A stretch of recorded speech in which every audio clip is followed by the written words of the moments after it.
You ever wonder why the ladies out there have so much trouble trying to decide what to eat?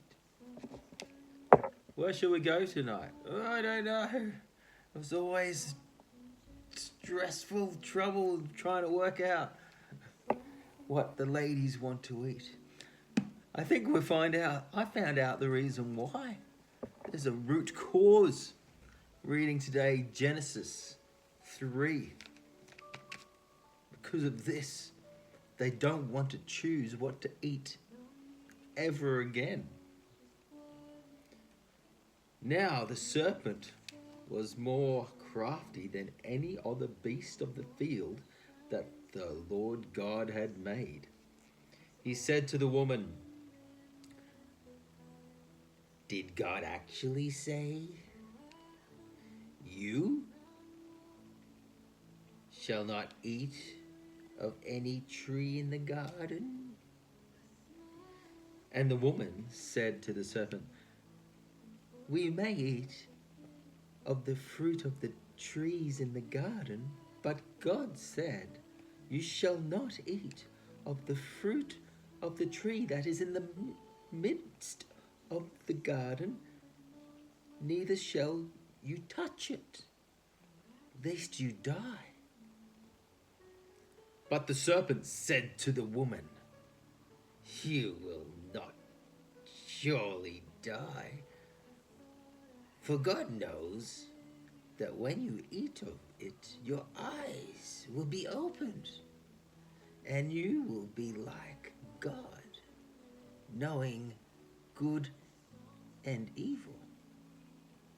So when the woman saw that the tree was good for food, and that it was a delight on the eyes, and that the tree was to be desired to make one wise, she took its fruit and ate.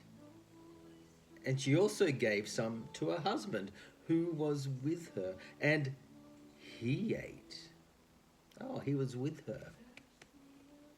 I always pictured it that it was just Eve and the snake alone together, but was Adam standing nearby? I don't know. Always questions, never answers.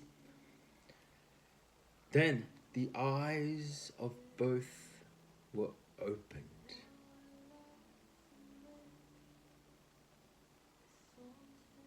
It said he ate. I missed that part. Then, I'll start it. He gave. She also gave some to her husband who was with her, and he ate.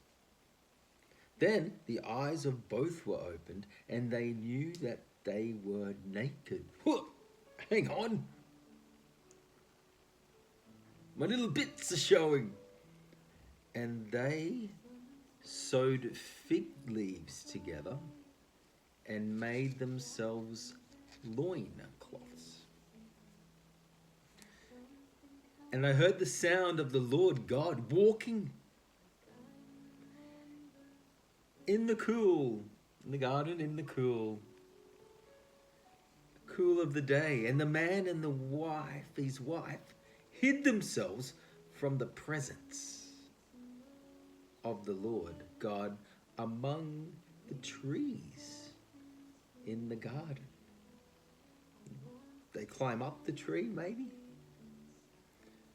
But the Lord God called to the man and said to him, "Where are you?" And he said, "I heard the sound of you in the garden, and I was afraid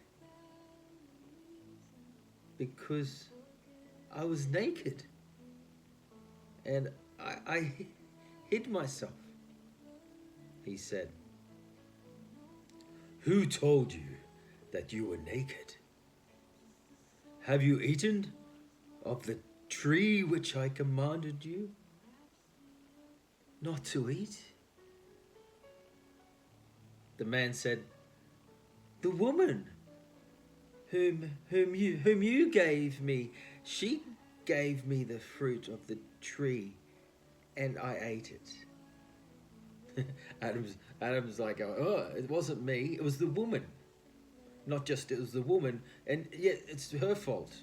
No, it's your fault. You gave her to me, so it's not my fault. You gave me this woman. It's your fault, God. Yes.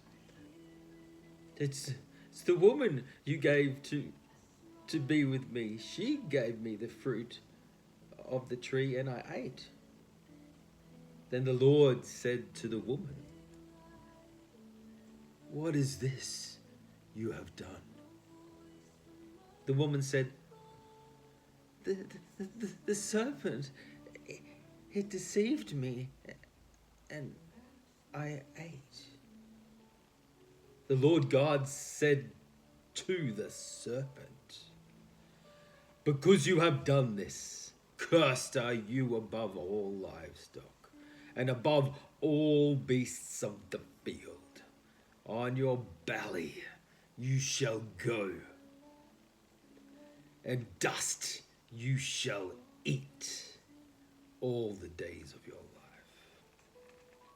I will put an enmity between you and the woman, and between your offspring and her offspring. He shall bruise your head, and your skull bruise his heel." To the woman he said, "I will surely multiply your pain in childbearing. In pain you shall bring forth children. Your desire shall be for your husband, and he shall rule over you." And to Adam he said, "Because you have listened to the voice of your wife, and have eaten of the tree of which I commanded you, you shall not eat of it. Cursed is the ground because of you. In pain you shall eat of it all the days of your life. Thorns and thistles it shall bring forth for you, and you shall eat the plants of the field. By the sweat of your face you shall eat bread, till you return to the ground, for out of it you were taken, for you are dust, and to dust you will return." The man called his wife's name Eve. It's interesting that the man called his wife's name Eve here. What, he's only just decided to name her? He's been hanging out with her. They've gone on some dates, went out and had an apple, and then after the date, he's like, "Oh, what's your name?" He's like, "Oh, hang on. Haven't given her one yet. Oops." So then, after all this, the man called his wife name Eve, because she was the mother of all living. And the Lord God made for Adam and for his wife garments of skin and clothed them. I wonder what the significance is of going from the leaves to the skin, which God provided. He's trying to look after them. I don't know. Some Bible scholar out there would tell us. It's the meaning behind that.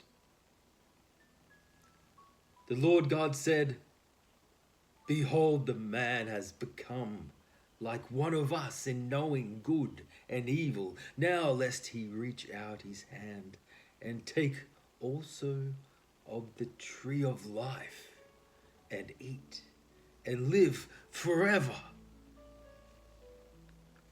Therefore the Lord God sent him out from the Garden of Eden to work the ground from which he was taken.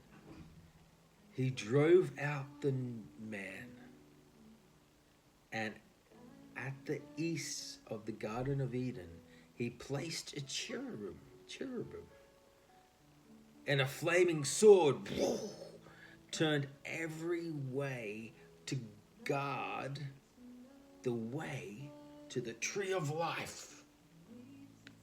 So he couldn't get back to the tree of life. Was it because he would live forever?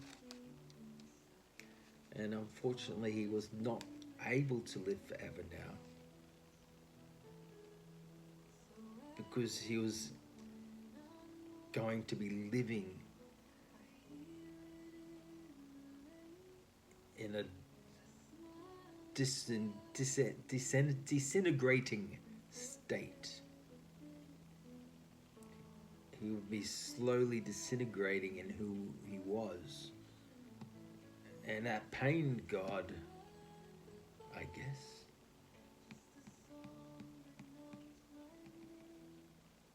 God wanted to hang out with him in true alignment forever. But unfortunately, he decided to take the path where he himself would start knowing the knowledge of good and evil. And does that cause humans to disintegrate? I don't know. I'm rambling.